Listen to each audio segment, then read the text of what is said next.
Okay, so we're going to go over some ways to teach the very basic commands with Tank, excuse me.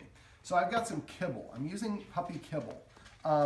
Dogs, puppies especially, any food item is going to be really attractive for them. So I would save your really high value treats until you get to more complicated stuff. And you don't want to overfeed them.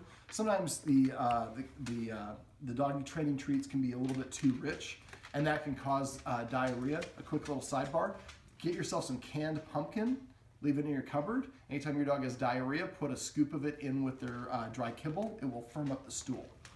All right, if I want to put a dog in a sit, I hold the treat in front of their nose, then I go over their head towards their butt.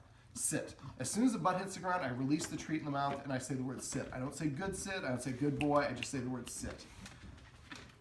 All right, so we'll do sit and then we'll do the crash next, which is my command for down.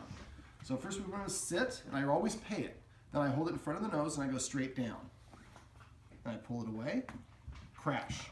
As soon as his chest hits the ground, I say crash. Now I also do an up.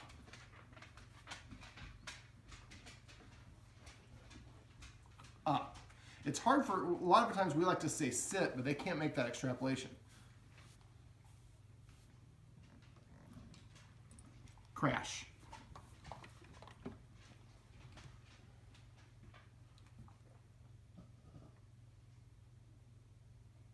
Patience is a virtue. Might lower it a little bit.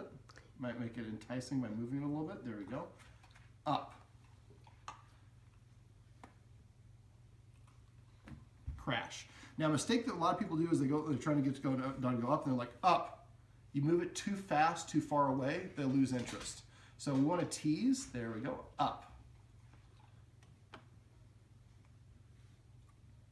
See, I'm always going back and saying within an inch. Crash. He's got pretty eyes.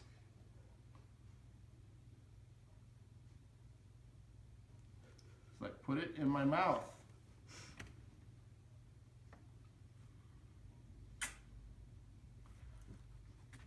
Up.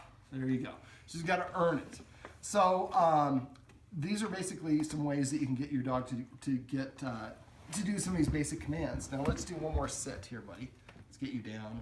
There we go. I need to get you out of a. There we go. So again, hold it. Just go slightly over their head. As soon as the butt hits around, sit.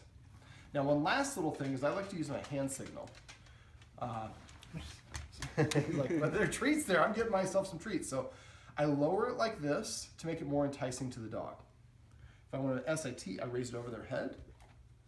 Then I lower it, let them lick it off, and I scratch under their chin, and I say the command word at the same second I'm scratching, the same second that the treat touches their lips. This connects the command word with the action with the reward.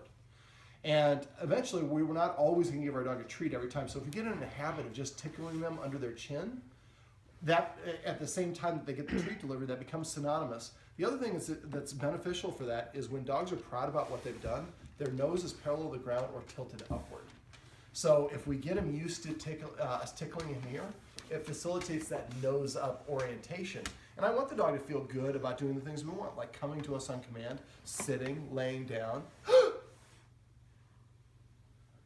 So after a little bit of a pause, I can go back to petting him. He does again.